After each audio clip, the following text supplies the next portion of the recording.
Muito boa noite a todos e a todas. Bem-vindos à penúltima sessão deste ciclo de palestras O Amor de Cristo, Boas Notícias em Tempos de Crise. Esta noite tiveram a oportunidade de ouvir as crianças e Jesus disse que para entrarmos no reino dos céus temos de ser como crianças. Temos de receber o seu amor e receber a história da salvação com a fé simples de uma criança. Eu acredito que já ouviram a parte mais bonita da mensagem.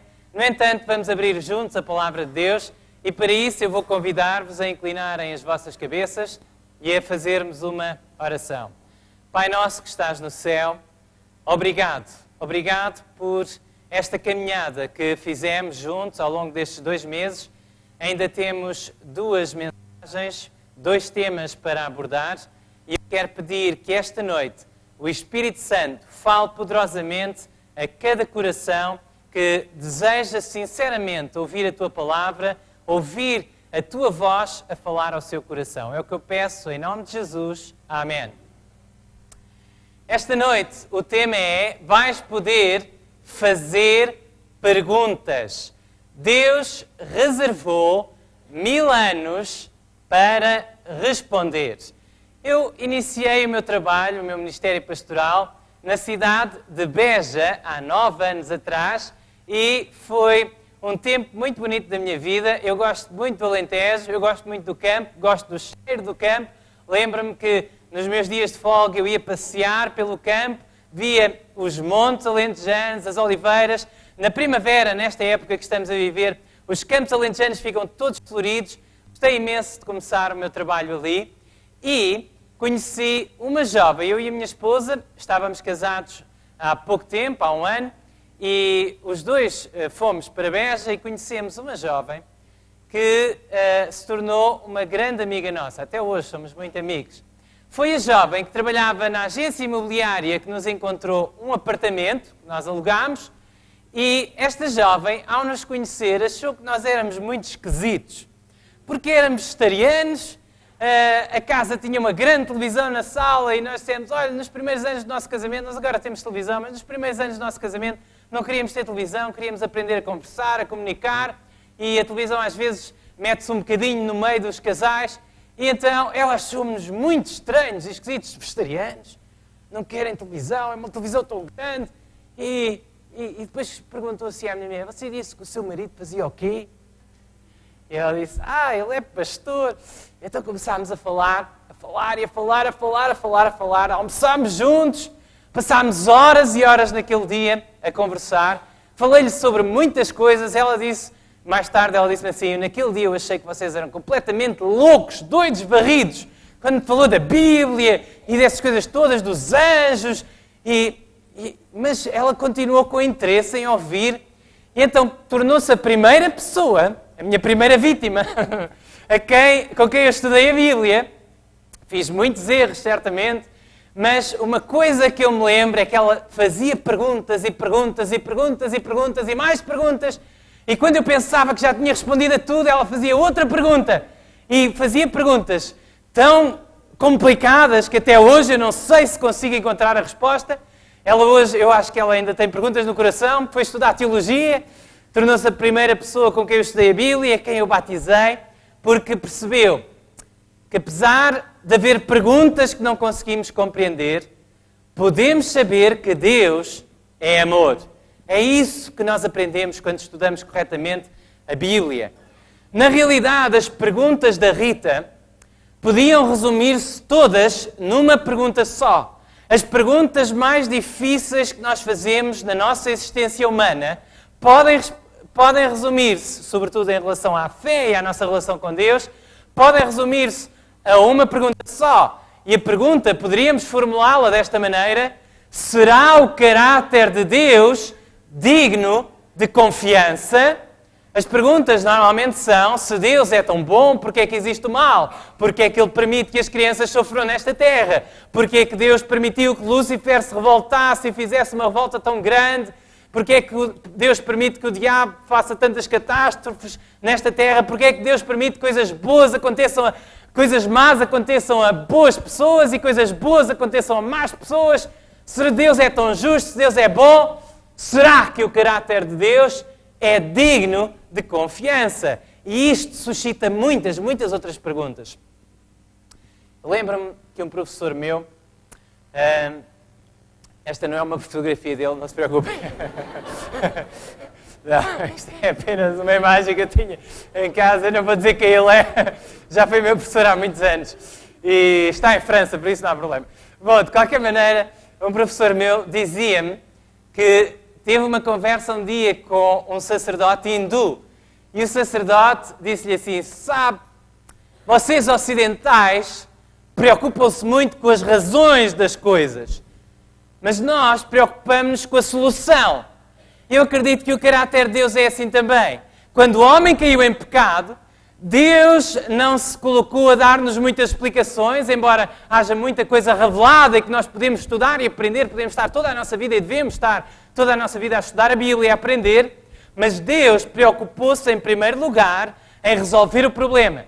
Se nós fôssemos no campo e víssemos um burro caído num buraco, dizia o sacerdote hindu, os ocidentais começam a perguntar: quem é que fez com que este burro caísse no buraco? Porquê é que não puseram aqui umas cercas? Porquê é que não havia aqui alguém a indicar? Porquê é que ninguém pôs aqui um sinal para o burro a dizer: cuidado, burro, vai estar aqui um buraco, vais cair? Mas nós, orientais, pensamos de maneira diferente. Nós resolvemos o problema, o burro está no buraco, tiramos o burro do buraco. Meus queridos amigos, não somos burros, somos seres humanos, criados à imagem e semelhança de Deus.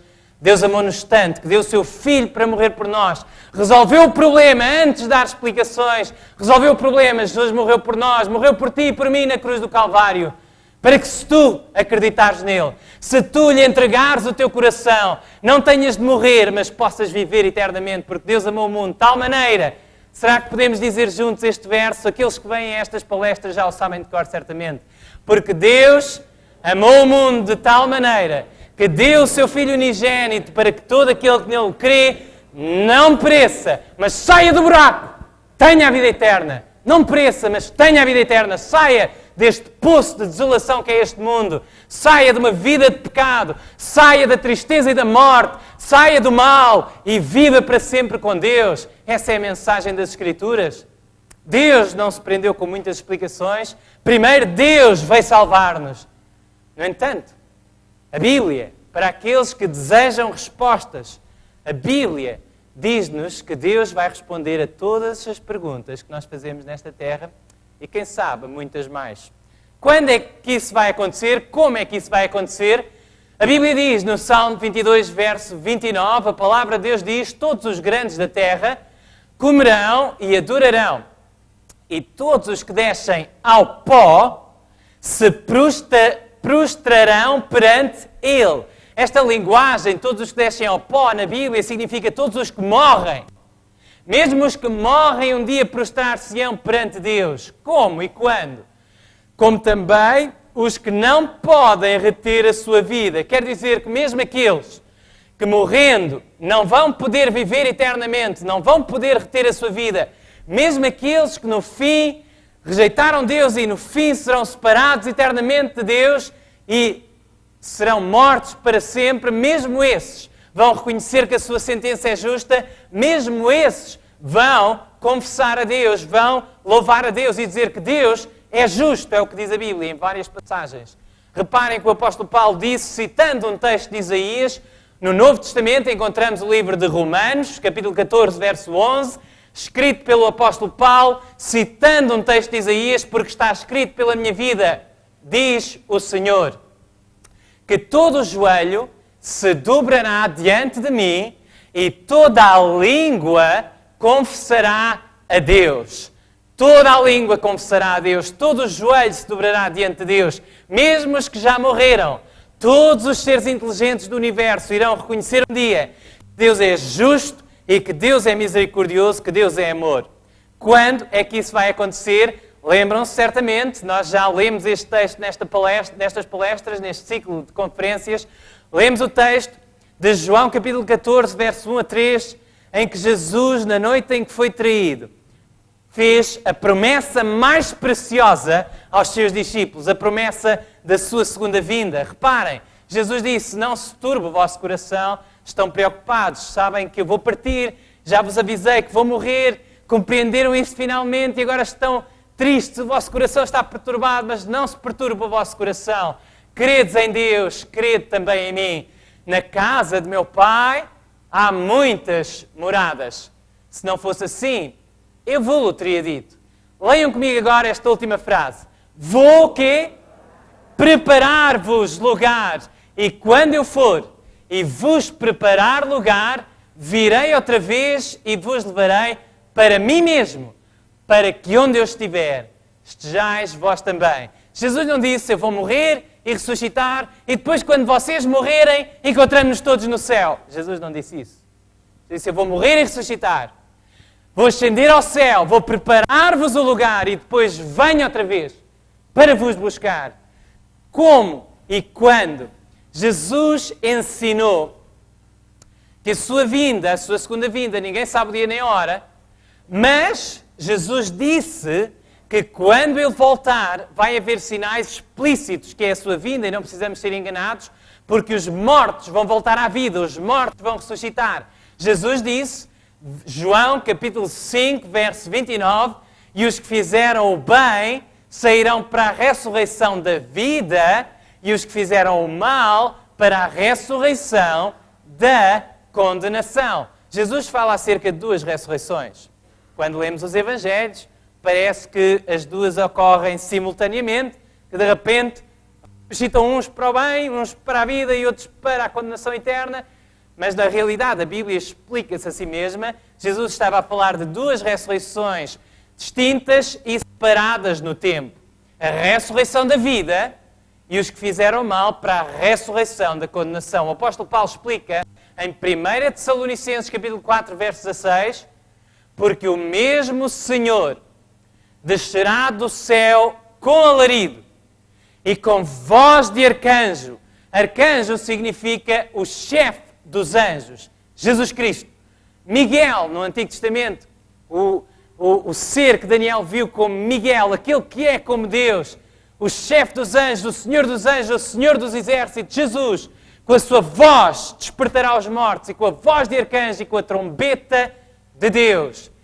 E os que morreram em Cristo ressuscitarão primeiro. Então, a primeira ressurreição é para quem? Para os que morreram em Cristo, para aqueles que morreram na fé em Cristo. Se houve algum homem, se houve alguma mulher que não teve a oportunidade de ouvir falar de Cristo e do Deus verdadeiro, se no seu coração fez o melhor que sabia, a Bíblia diz-nos no livro de Romanos, capítulo 2, que será salvo. Deus vai julgar o segredo, os segredos do coração de todos os seres humanos, mas a Bíblia fala, especialmente esta esperança é para aqueles que creram em Cristo, que morreram em Cristo, esses ressuscitarão primeiro.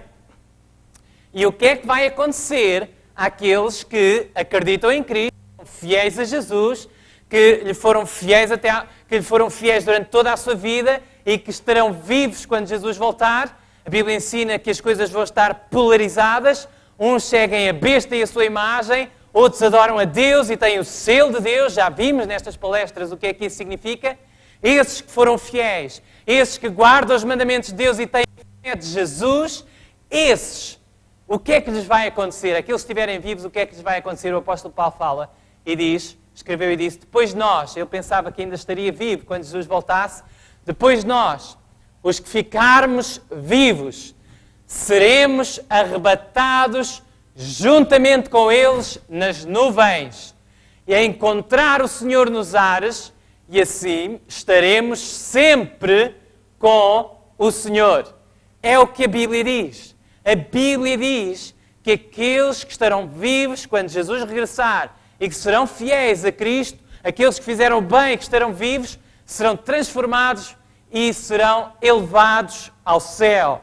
Podes dizer, mas como é que vamos ser transformados? Bom, eu não sei exatamente como é que vai ser, mas Deus que criou o ser humano no princípio é poderoso para o recriar. Repara, o mesmo autor, o apóstolo Paulo, 1 Coríntios capítulo 15, leiam em vossa casa o grande capítulo sobre a ressurreição. 1 Coríntios capítulo 15, fixem, gravem na vossa mente, os que estão lá em casa, peguem na Bíblia. 1 Coríntios capítulo 15, ele diz que se os mortos não ressuscitam, então é vã a nossa fé, é vã a nossa pregação. A nossa esperança não é desta vida. A nossa cidade está nos céus, como veremos amanhã. E agora reparem, ele diz, eis que vos digo o mistério. Na verdade, nem todos dormiremos. Nem todos os cristãos irão morrer. Existe uma geração. A geração que estará viva quando Jesus voltar. Eu espero que eu seja parte dessa geração. Eu não quero viver para ver os meus netos. Eu, se tive um filho, gosto muito dele. Se eu tiver um neto, vou gostar muito dele. Mas eu preferia não viver para ver os meus netos. Eu preferia que Jesus viesse antes. Amém? Que Jesus, que eu e o meu filho fôssemos a última geração antes de Jesus voltar. Nós, aqueles que estivermos vivos, iremos subir nas nuvens do céu. E o apóstolo Paulo diz, na verdade, nem todos dormiremos. Mas todos seremos transformados. No momento, no abrir e fechar de olhos, ante a última trombeta, porque a trombeta soará e os mortos ressuscitarão incorruptíveis e nós seremos transformados. Não há mais dor nas costas. Acabou-se as dores de cabeça. Acabaram-se os cancros. Acabaram-se as leucemias. Acabou-se a diabetes. Acabou-se o cansaço, acabou-se as lágrimas, acabou-se as rugas na cara, acabou-se a morte. Deus vai transformar aqueles que forem fiéis para sempre, terão corpos gloriosos semelhantes aos de Cristo. Ao de Cristo é o que o apóstolo Paulo diz, um corpo incorruptível. Isto que é corruptível, diz o apóstolo Paulo neste capítulo, renovar-se-á, será revestido da incorruptibilidade. Teremos uma vida eterna, um corpo eterno, um corpo imortal, porque aceitamos o sangue de Cristo que nos cobriu na cruz do Calvário, aceitamos a graça de Deus que transformou o nosso coração e seremos transformados, subiremos nas nuvens com Jesus. Claro que a Rita achou que nós éramos loucos quando eu lhe contei isto tudo num dia só. A primeira vez que nós nos conhecemos, contei-lhe esta história, ela achou que eu era completamente louco. Mas depois de conhecer a Jesus, depois de ver Jesus a atuar na sua vida, se tu conheces a Jesus, se já viste Jesus a atuar na sua vida, pergunta-lhe se isto é verdade, se aquilo que a Bíblia diz é verdade. A palavra de Deus é verdade. Jesus disse, santifica-os na verdade, a tua palavra é verdade. Estas são palavras verdadeiras, fiéis, seremos transformados, iremos viver uma vida com Deus para todo sempre, sem dor, sem tristeza. O que é que acontecerá àqueles que estiverem vivos, mas que serão infiéis a Deus e à sua palavra, que não serão fiéis cumpridores dos mandamentos pela graça de Cristo a atuar nos seus corações? O que é que acontecerá a esses? Bom, sabem como é que é? O mesmo sol a incidir sobre a manteiga e sobre o barro produz efeitos distintos, efeitos opostos. O sol a aquecer o barro faz o quê? O barro fica mais mole. Quando o sol aquece o barro, o que é que acontece? O barro fica duro. Quando o sol aquece e bate na manteiga, aquece a manteiga, o que é que acontece à manteiga? Fica mais dura? Não, ela derrete-se. Deus hoje com a sua palavra está a tocar o teu coração. O sol da justiça, Jesus, quer que tu aceites estas palavras para o teu bem, para a tua vida eterna. Vais aceitar, o teu coração vai derreter-se, vais confessar os teus pecados, vais entregar-te completamente a Jesus? Ou vais endurecer-te contra o testemunho da verdade? Porque quando Jesus voltar, diante da glória da divindade, diante da glória de Deus, ao estarem face a face com Deus, aqueles que forem hipócritas, aqueles que não aceitaram o amor da verdade para se salvarem, como disse o apóstolo Paulo, esses terão de perecer. O apóstolo Paulo disse, quando se manifestar o Senhor Jesus desde o céu, diz-nos em 2 de Tessalonicenses, capítulo 1, verso 7, quando se manifestar o Senhor Jesus desde o céu, com os anjos do seu poder, como labareda de fogo, tomando vingança dos que não conhecem a Deus e dos que não obedecem ao Evangelho de nosso Senhor Jesus Cristo. Então, na realidade, quando Jesus voltar, os sepulcros vão abrir-se. Na segunda vinda de Jesus, ressuscitam, na primeira ressurreição, aqueles que fizeram o bem. E aqueles que estão vivos e que são fiéis a Jesus são transformados, são levados nas nuvens para encontrarem-se com Jesus e são levados para o céu para estarem para sempre com Deus. E aqueles que fizeram o mal e que estarão vivos nessa altura, serão destruídos pela glória de Deus. A Bíblia diz que a terra e os elementos que nela há se desfarão com o fogo da segunda vinda de Cristo. A Bíblia diz em Hebreus capítulo 12, verso 29, que o nosso Deus é um fogo consumidor. Para aqueles que têm esse fogo no coração, que deixaram que o fogo do Espírito Santo queimasse, consumisse, apagasse os seus pecados, que confessaram os seus pecados pelo sangue de Jesus, encontraram perdão e pelo poder do Espírito Santo venceram as suas fraquezas e a malignidade do seu coração. Para esses, a glória de Deus é a maior e a melhor notícia.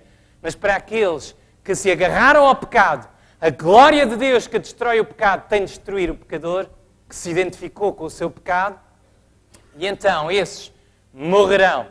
O que é que acontecerá aos que estão mortos e que foram infiéis, que fizeram o mal? A Bíblia também responde a essa pergunta. Em Apocalipse capítulo 20, verso 5, o grande capítulo acerca do milénio diz: mas os outros mortos, os que fizeram o mal, não reviveram até que os 1000 anos se acabaram.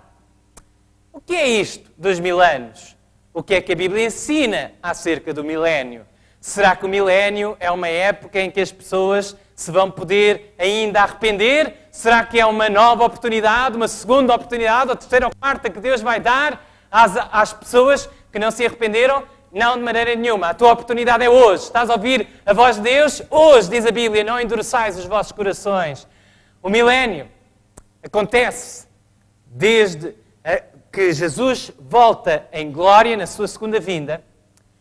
E neste milénio há coisas muito interessantes que acontecem. Reparem o que a Bíblia diz. Apocalipse capítulo 20, eu convido-vos a ler o capítulo em casa. Lembrem-se ao ler esse capítulo que o apóstolo João teve visões, teve flashes, teve cenas a passar diante dele, ele não viu tudo em ordem cronológica. Precisamos de comparar as passagens da Bíblia umas com as outras, perceber o que a Bíblia está a dizer em vários capítulos sobre o mesmo assunto. E aqui está. Vi descer do céu um anjo que tinha a chave do abismo e uma grande cadeia na sua mão. Diz em Apocalipse capítulo 20, verso 1. Ele prendeu o dragão, a antiga serpente, que é o diabo e Satanás, e amarrou-o por 1000 anos. A Bíblia é muito clara em Apocalipse 20, é uma linguagem muito clara. Não estamos numa linguagem muito simbólica, estamos numa linguagem muito clara. Um anjo poderoso que desce do céu e amarra o diabo. A Bíblia diz-nos que o arcanjo, o chefe dos anjos, Jesus, vai vir para despertar os mortos. É ele, nessa vinda, que inicia o milénio. E o que é que ele faz a Satanás? Porquê é que Satanás fica cativo e preso? Bom, pura e simplesmente porque aquilo que o diabo fez ao longo de todos estes milénios de pecado foi tentar os seres humanos criados por Deus a revoltarem-se contra Deus.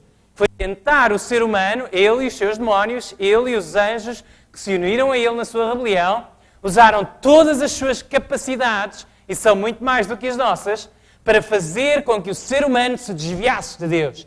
Tentaram ao máximo a criatura de Deus nesta terra, tentaram ao máximo os homens e as mulheres para que magoassem o coração de Deus e para que se unissem à sua causa maligna e para que ele os tivesse nas suas mãos, mas agora, durante 1000 anos, esses estão todos mortos. Os justos estão no céu, os que fizeram o bem estão no céu. Na terra só está Satanás e os seus anjos, e isso para ele será uma prisão. Pela primeira vez em 1000 anos, Satanás terá a oportunidade de pensar naquilo que ele fez, nos frutos da sua rebelião. E a Bíblia diz-nos, as melhores palavras da Bíblia para descrever a terra nessa altura estão em Jeremias capítulo 4, verso 23 e 25. Observei a terra e eis que estava assolada e vazia. Observei e vi que homem nenhum havia.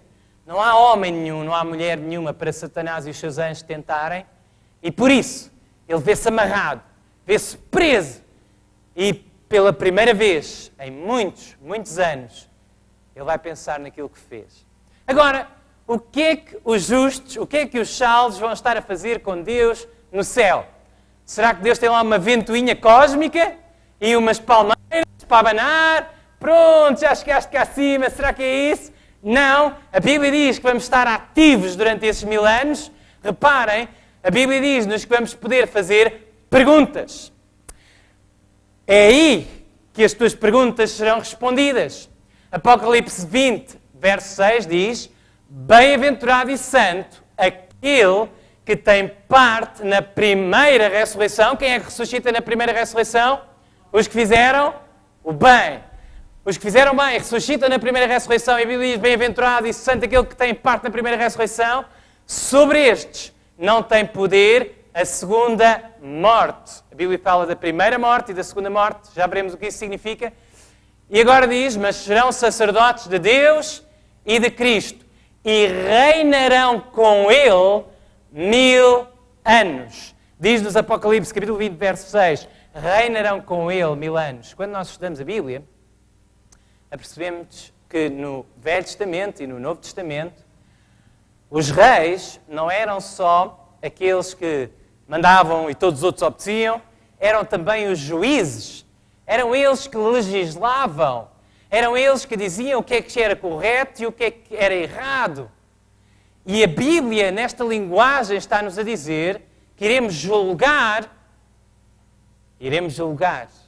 aqueles que não poderão estar lá connosco.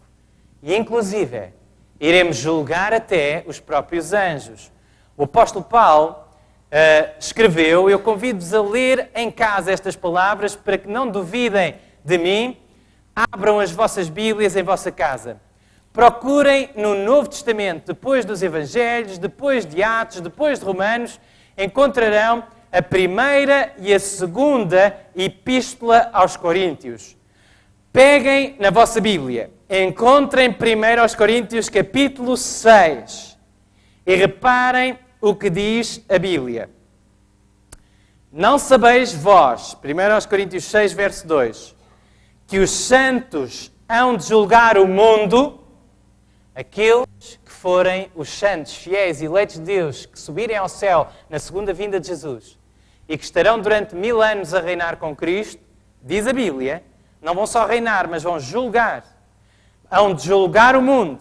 Ora, se o mundo deve ser julgado por vós, sois porventura indignos de julgar as coisas mínimas, não sabeis vós, diz o verso 3, que havemos de julgar os anjos. Havemos de julgar os anjos. No céu com Cristo, as nossas dúvidas, as nossas perguntas serão respondidas, as nossas dúvidas serão esclarecidas. Deus vai nos mostrar o que Satanás fez desde o princípio para se revoltar contra ele. Deus vai nos mostrar o que os anjos do diabo fizeram para nos tentar para os maus caminhos nesta terra.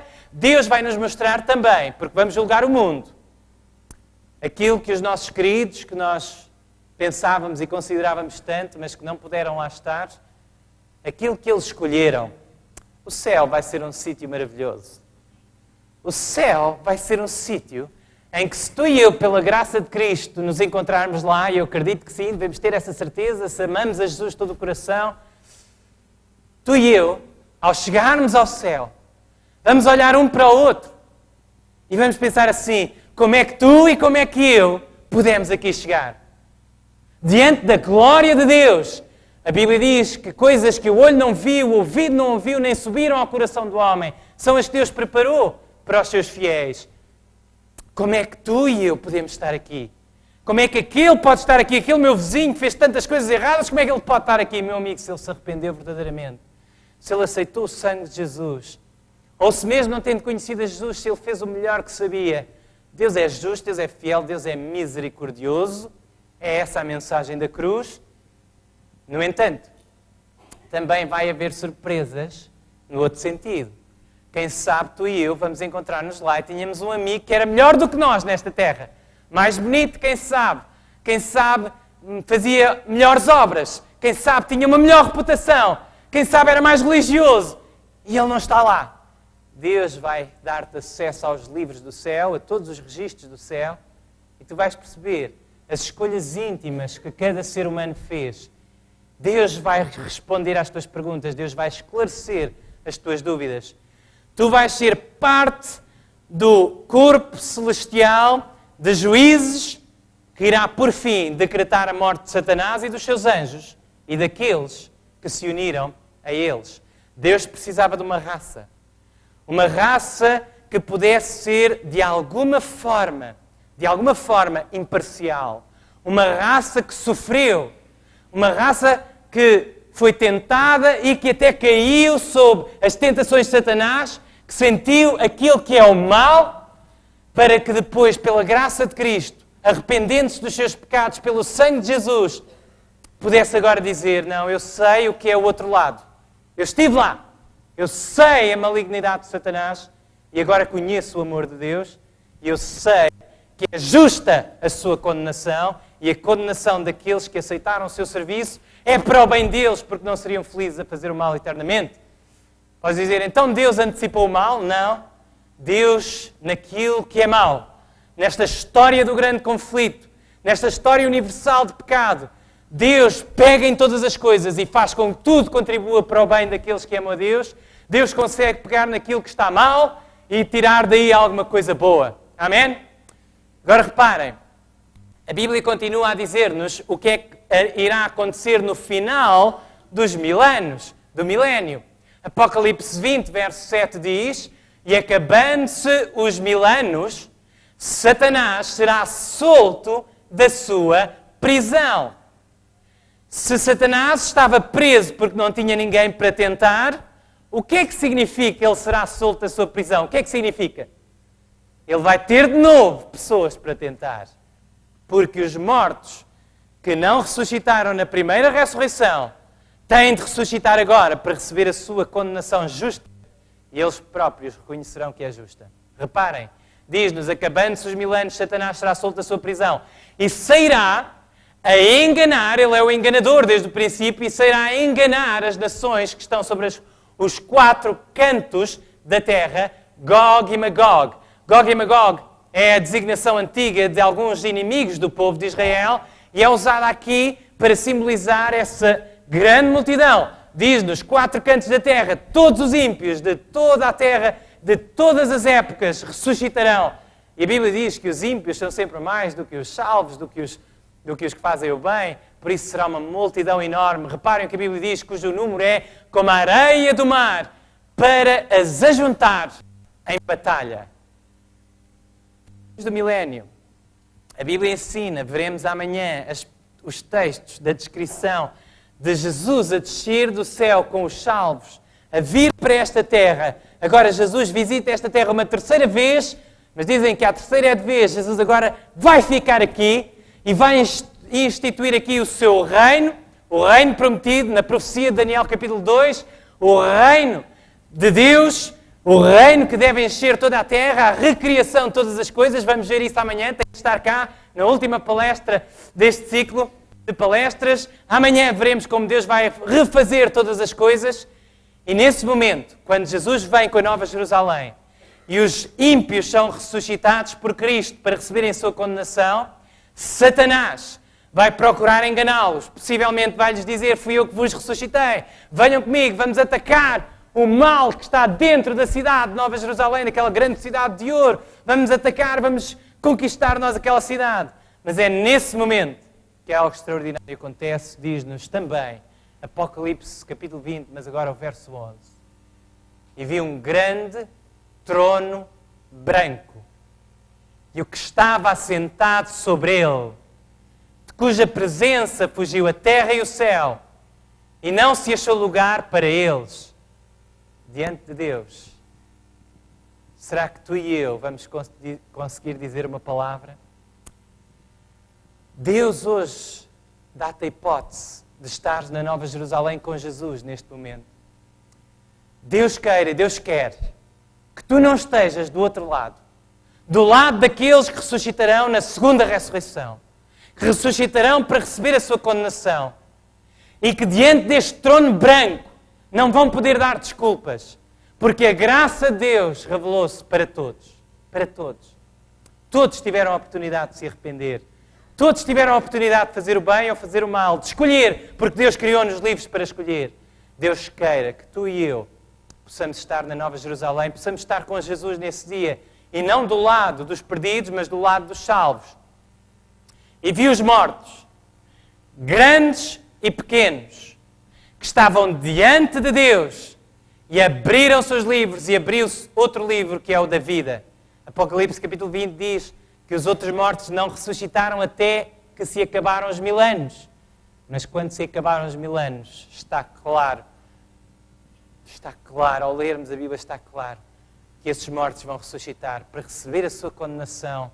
E reparem, diz-nos a Bíblia que se abriram os livros, e abriu-se outro livro, que é o livro da vida, e os mortos foram julgados pelas coisas que estavam escritas nos livros, segundo as suas obras. João disse livros porque era o que João conhecia e a melhor maneira de João descrever a cena que ele viu. Ele percebeu que naquele grande momento, o momento do juízo final, mas não da maneira como a maior parte das pessoas o prega, o momento em que Deus irá mostrar a todos os que se vão perder as razões pelas quais eles se vão perder, nesse momento, João viu os livros a abrirem-se, mas podemos hoje nós imaginar coisas diferentes. Imaginamos que vão todos ao cinema. Ou que de alguma maneira, Deus, com o seu poder, Deus é todo poderoso, irá fazer passar na mente de cada um de nós, mesmo dos salvos, toda a história do grande conflito. Desde a revolta de Lúcifer no céu, veremos como ele era um anjo exaltado, como ele era perfeito, como Deus o criou perfeito, sem razões para se revoltar. Veremos como durante muito tempo Deus insistiu com ele para que ele não se revoltasse. Veremos como Deus insistiu com os anjos que se uniram a ele na rebelião. Veremos como Jesus se ofereceu, como Jesus esteve disposto a entregar a sua vida caso o homem, caso o ser humano caísse em pecado. Veremos o pecado de Adão e Eva, a degradação da nossa raça ao longo das épocas.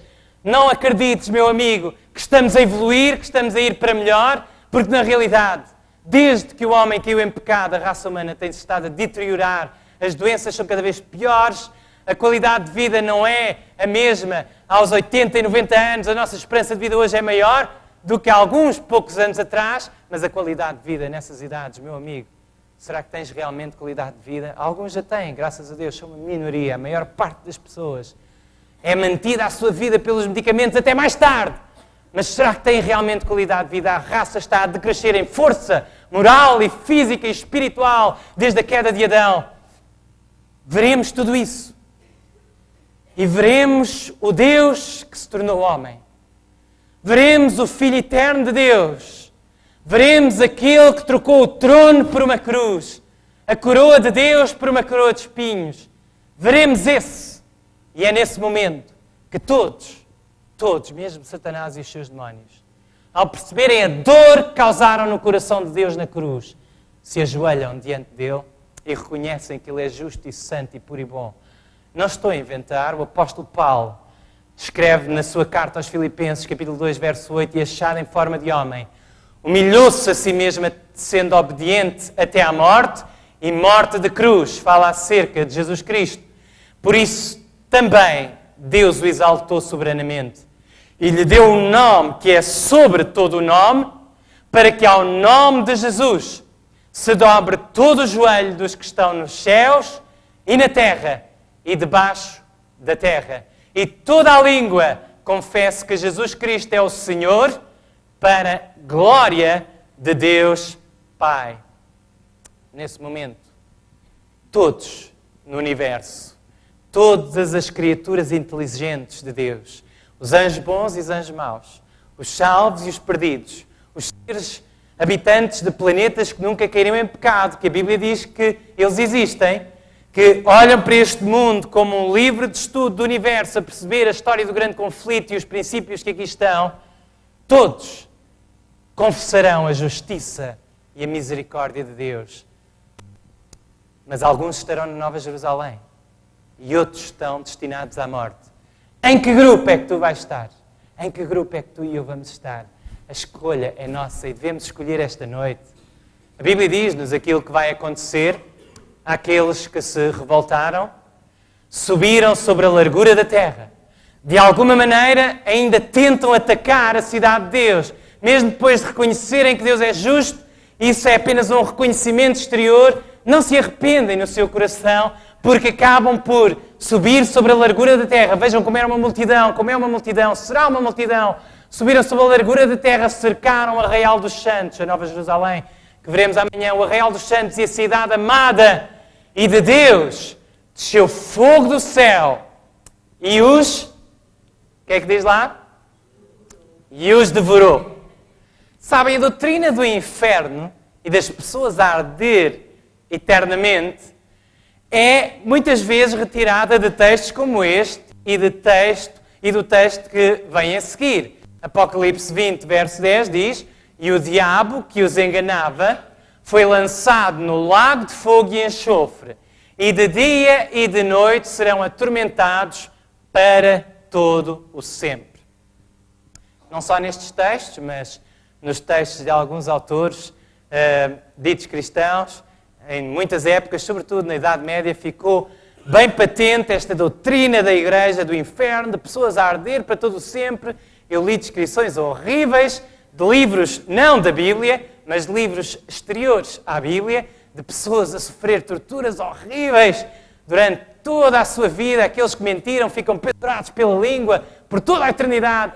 Será que Deus é assim? Será que Deus, um Deus de amor, teria prazer em torturar pessoas no inferno para todo o sempre? Esta doutrina causou os terrores e os horrores de muitas pessoas. Será que é isso que a Bíblia ensina? De maneira nenhuma. É verdade que estes textos são muito fortes. A mensagem de Apocalipse, capítulo 14, dos 3 anjos que o povo remanescente é chamado a proclamar, diz que o fumo do seu tormento sobe para todo o sempre e não tem descanso nem de dia nem de noite. O que é que isto quer dizer? Será que Deus vai manter pessoas por toda a eternidade a arder? Será que é possível que as pessoas ardam durante toda a eternidade? Deus vai usar o seu poder sobrenatural para manter pessoas vivas nas brasas? Vamos ver o que a Bíblia diz acerca disto, não em todos os textos, seria impossível, mas em alguns. Malaquias, capítulo 4, verso 1. Porque eis que aquele dia vem ardente como fornalha. Todos os soberbos e todos os que cometem impiedade, como Jesus disse, os que fizeram mal, ressuscitam para a ressurreição da condenação, serão como o quê? A palha no fogo, fica a arder para sempre? Para sempre enquanto dura. Quando acabou, acabou. Reparem, e o dia que está para vir os abrasará, diz o Senhor dos Exércitos, de sorte que lhes não deixará nem raiz, nem ramo. Satanás a raiz e os seus seguidores os ramos, todos serão consumidos. Porquê é que a Bíblia diz para todo o sempre? Bom, Deus prometeu a Davi que o seu trono estaria estável para todo o sempre. Mas hoje em dia, a linhagem de Davi não está a reinar em Jerusalém, pois não? Jesus Cristo, sim, que era da descendência de Davi no sentido figurado e que na realidade era filho de Deus, é o rei da Nova Jerusalém.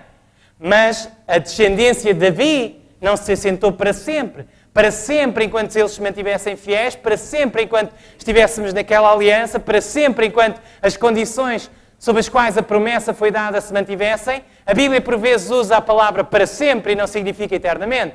Para sempre significa que durante o tempo que Satanás e os seus anjos e os que se lhe unirem estiverem a arder, eles vão sofrer as consequências das suas obras. As consequências dos seus pecados e as consequências dos pecados que tentaram outros a fazer. Reparem o que diz também o Salmo 37, verso 10. Pois ainda um pouco, e o ímpio, o que é que diz aqui? Não existirá. Olharás para o seu lugar e não aparecerá. Olharás para o lugar onde ele está a arder e arde durante algum tempo, mas depois acaba-se para todo o sempre. Eu vou dar-vos ainda evidências maiores sobre isto. Salmo 37, verso 20. Mas os ímpios perecerão. E os inimigos do Senhor serão como a gordura dos cordeiros, desaparecerão e em fumaça se desfarão.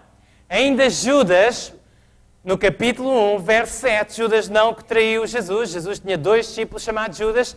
Houve um deles, não que traiu Jesus, mas o outro que escreveu um pequenino livro que está mesmo antes do Apocalipse. E ele fala no exemplo das cidades de Sodoma e Gomorra. Foram postas por exemplo sofrendo a pena do fogo eterno. Se vocês forem hoje ao lugar em que os arqueólogos acreditam que Sodoma e Gomorra existiram, está a arder? Ainda está a arder? Não está a arder. O fogo é eterno. Não na sua duração, mas nas suas consequências. Para sempre, esse fogo queimará no sentido de que não mais se levantará Satanás, não mais se levantarão os seus demónios, não mais se levantarão aqueles que se revoltaram contra Deus. Deus, por misericórdia para com eles e para a proteção do universo, destruí-los-á para todo o sempre. A Bíblia diz ainda, em Lucas, capítulo 12, verso 47, isto são ensinos de Jesus. E o servo que soube a vontade do seu Senhor e não se aprontou, nem fez conforme a sua vontade, será castigado com muitos açoites, mas o que a não soube e fez coisas dignas de açoites, com poucos açoites será castigado. Tenho ouvido pessoas a dizer, bom, isso o inferno existe, mas é apenas um momento, cai o fogo e puf, como a palha, desaparecem logo. Calma. Vamos ver o que a Bíblia diz. A Bíblia ensina com palavras fortes o inferno. Eu acredito que não é o inferno eternamente a arder, mas também não acredito que, por exemplo, Lúcifer sofrerá o mesmo que uma pessoa que ele tentou e que quis ser egoísta o resto da sua vida, que escolheu servir Satanás, mas que não fez mal a muita gente. O castigo de uma pessoa como Hitler, que condenou à morte milhões e milhões, não pode ser o mesmo do castigo de uma pessoa que foi apenas egoísta e que apenas fez mal a si própria. Deus julgará cada um segundo as suas obras, é o que a Bíblia diz. A morte e o inferno foram lançados no lago de fogo. Esta é a segunda morte. Apocalipse 20, verso 14. A primeira morte é reversível. A segunda morte é irreversível. A primeira morte, se Jesus não voltar antes, vocês e eu vamos ter de passar por ela, e muitos seres humanos já passaram e estão neste momento a dormir no sono dos mortos. Mas da primeira morte é possível ressuscitar. Se durante esta vida vivemos em harmonia com aquilo que conhecíamos, se durante esta vida fizemos o melhor que sabíamos e o melhor que podíamos, e especialmente se tivermos a oportunidade de ouvir falar de Jesus e o aceitamos como nosso Salvador e Senhor, se Jesus é tudo para nós, então, na primeira ressurreição, seremos despertados caso tenhamos de passar pela primeira morte. E sobre nós não terá poder a segunda morte. A segunda morte é para aqueles que, como Satanás e os seus demónios, recusaram Deus, recusaram a graça de Deus para todo sempre. E Deus vai respeitar a sua decisão. Deus é a vida. Jesus disse, eu sou o caminho, a verdade e a vida, ninguém vai ao Pai senão por mim. Aqueles que aceitarem a vida, aqueles que quiserem Deus, terão a vida. Mas aqueles que se afastarem da fonte da vida, do amor e da pureza e da justiça e da paz, esses estão a caminhar para a morte. Desde que Satanás se revoltou, ele está a caminhar para a morte. A Bíblia diz-nos que ele sabe que tem pouco tempo e por isso está irado. Está a procurar levar-te a ti e a mim para o seu lado. Ele sabe que no final ele terá de sofrer em proporção do mal que ele fez e do mal que ele tentou aqueles que foram fiéis a Deus a fazer. Reparem bem, tomem atenção. Vou explicar isto uma vez e espero que fique bem claro nas vossas mentes.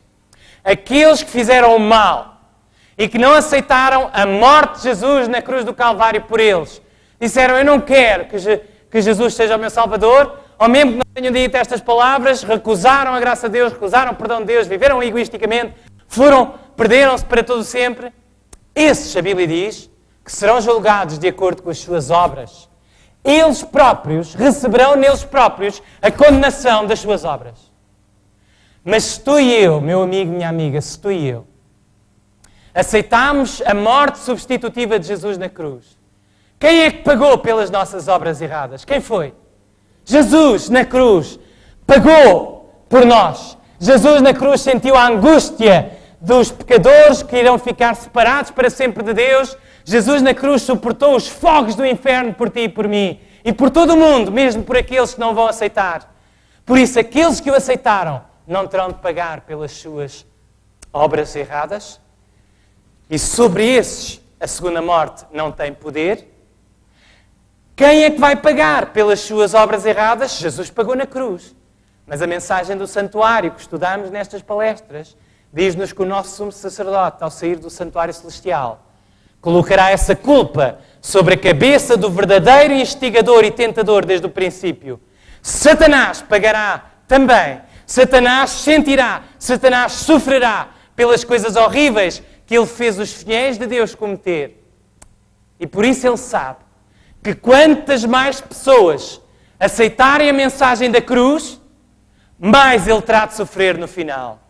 E por isso ele não quer que tu ouças estas palavras. Meu amigo, minha amiga, Satanás é egoísta, mentiroso e pai da mentira, enganador. Ele só está interessado numa coisa, em sofrer o menos possível e causar o maior sofrimento possível a Jesus. Por isso ele quer o teu coração. E eu espero que hoje tu entregues o teu coração a Jesus para todo sempre e não deixes Satanás entrar e rejeites o mal para todo sempre. A Bíblia diz-nos, e termina Apocalipse, capítulo 20, verso 15, dizendo: e aquele que não foi achado escrito no livro da vida foi lançado no lago de fogo. A Bíblia diz que a morte e o inferno são lançados no lago de fogo. Por isso o inferno não fica aceso para sempre. Reparem o que diz. Verso 14, a morte e o inferno foram lançados no lago de fogo. Esta é a segunda morte. E a morte e o inferno foram lançados onde? No lago de fogo. A morte e o inferno também vão perecer. Esta é a segunda morte. A morte e o inferno sofrerão a segunda morte. O último inimigo a ser vencido, diz o apóstolo Paulo, é a morte. Deus vai acabar com a morte para sempre. Ninguém ficará a arder eternamente no inferno. E aquele que não foi achado escrito no livro da vida foi lançado no lago de fogo. Não tem de ser assim para ti e para mim. Não tem de ser assim para ninguém que esteja a ouvir estas palavras. Calvin Coolidge, vice-presidente dos Estados Unidos da América, há muitos anos atrás, um dia estava a presidir ao Senado e houve um senador que se virou para o outro e disse assim: vá para o inferno! E o senador ofendido virou-se para o vice-presidente, para aquele que estava a presidir aquela Assembleia e disse: ele ofendeu-me, repare no que ele me disse. E Calvin Coolidge estava a ler o livro das regras sob as quais o Senado se devia reger. E enquanto o debate prosseguia, ele tinha estado a ler. E quando aquele senador ofendido, quando o outro lhe disse, vá para o inferno, e quando aquele senador ofendido se virou para o vice-presidente e disse, por favor, ajude-me, olha o que ele me disse, coisa horrível. Calvin Coolidge continuou a esfolhar, a passar as folhas do livro das regras e disse assim, olha, eu estou a ler o livro das regras e estive a ouvir o vosso debate e pode ficar tranquilo, você não tem de ir para o inferno. Meu querido amigo, tu não tens de ir para o inferno. Minha querida amiga, esta noite estás a ouvir estas palavras. Tu não tens de ir para o inferno. Deus ama-te com amor eterno. Jesus ofereceu a sua vida por ti. Jesus quer que tu tenhas a certeza da salvação, enraizada na certeza do seu amor. Hoje quero ler convosco, nesta penúltima palestra, um texto que se encontra no livro de Romanos, no capítulo 8. Um cântico do apóstolo Paulo, e com estas palavras terminaremos. Que diremos, pois, a estas coisas? Se Deus é por nós, quem será contra nós? Aquele que nem mesmo o seu próprio Filho poupou, antes o entregou por todos nós, como não nos dará também com ele todas as coisas? Quem tentará acusação contra os escolhidos de Deus? É Deus quem o justifica. Quem nos separará do amor de Cristo? A tribulação, ou a angústia, ou a perseguição, ou a fome, ou a nudez, ou o perigo, ou a espada? Em todas estas coisas somos mais do que vencedores por aquele que nos amou. E agora reparem nestes dois últimos versos. Que seja a vossa certeza, que seja a tua certeza e a minha certeza. Porque eu estou certo, eu tenho a certeza, o apóstolo Paulo tinha e nós podemos ter. Eu estou certo de que nem a morte, nem a vida, nem os anjos, nem os principados, nem as potestades, nem o presente, nem o porvir, nem a altura, nem a profundidade, nem alguma outra criatura nos poderá separar do amor de Deus que está em Cristo Jesus, nosso Senhor. Amém. Tu não tens de ir para o inferno. Jesus suportou o inferno por ti. E Ele agora pede, dá-me o teu coração. Confia em mim, meu filho. Eu dou-te a vida eterna. Amém.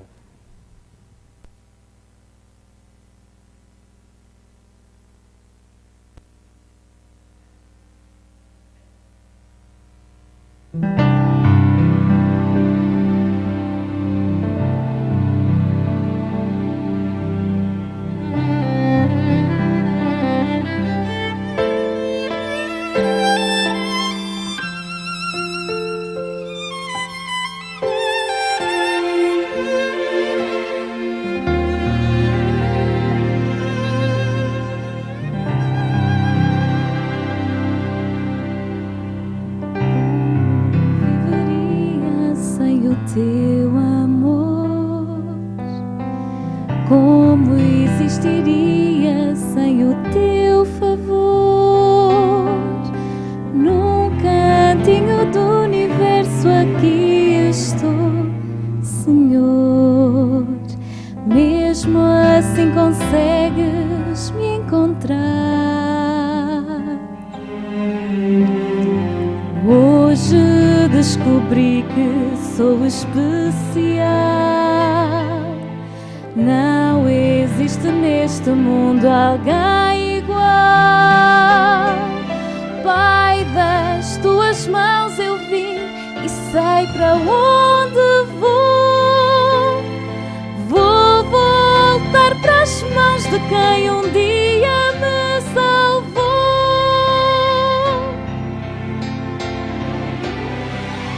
Isso faz de mim um vencedor. Isso faz de mim um sonhador. Só quem sonha sabe esperar. Só um sonhador consegue amar. Hoje quero ser um vencedor. Quero em mim o teu amor. Só em ti eu quero esperar. Uma nova terra, um novo lar.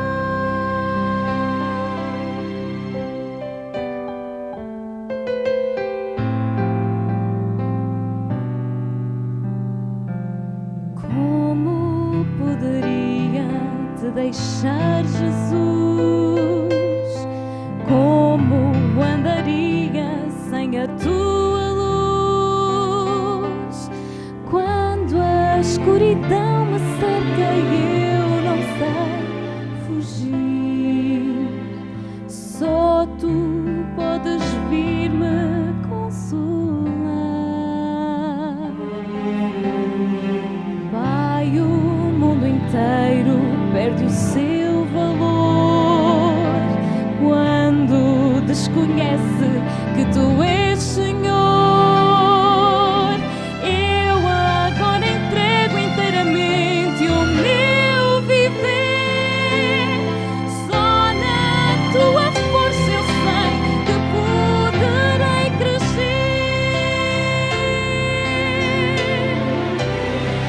Isso faz de mim um vencedor. Isso faz de mim um sonhador.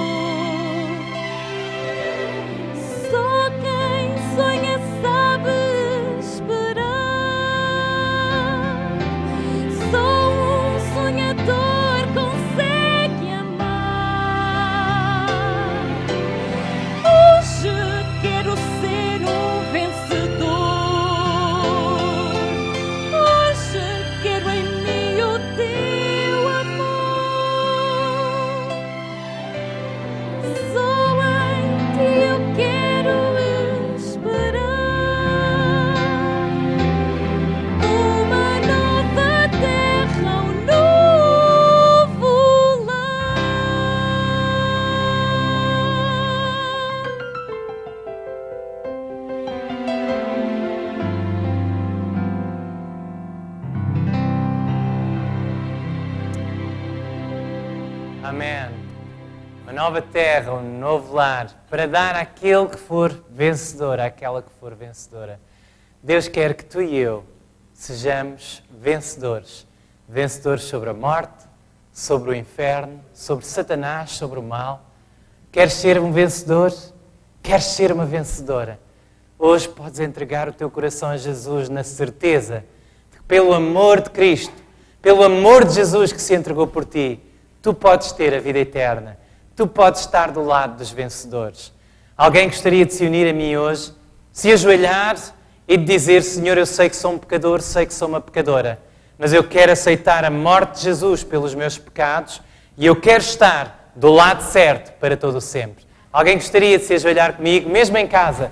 Alguém gostaria de se ajoelhar comigo e de entregar o seu coração nas mãos de Deus para todo o sempre? Pai querido que estás no céu, Senhor Deus Todo-Poderoso, graças porque nos deste o livro que é a Tua Palavra, o livro das regras e, mais do que isso, o livro da fé, o livro da graça, o livro de Jesus que nos aponta o caminho para a salvação, para a vida eterna, para a Nova Jerusalém.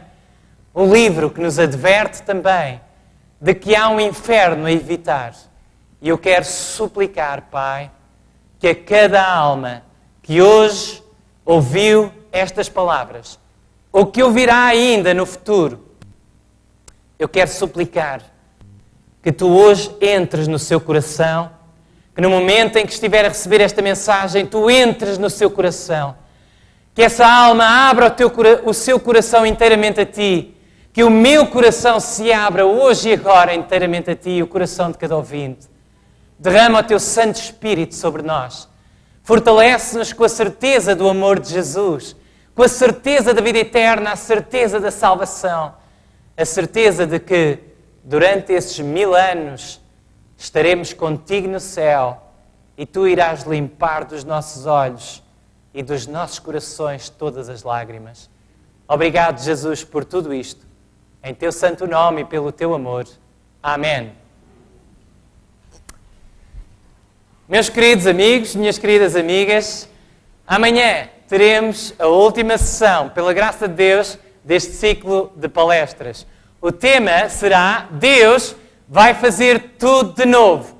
E Ele tem um lugar só para ti. Há um lugar só para ti amanhã nestas palestras. Há um lugar só para ti amanhã para ouvires este tema aqui neste auditório ou aí em tua casa.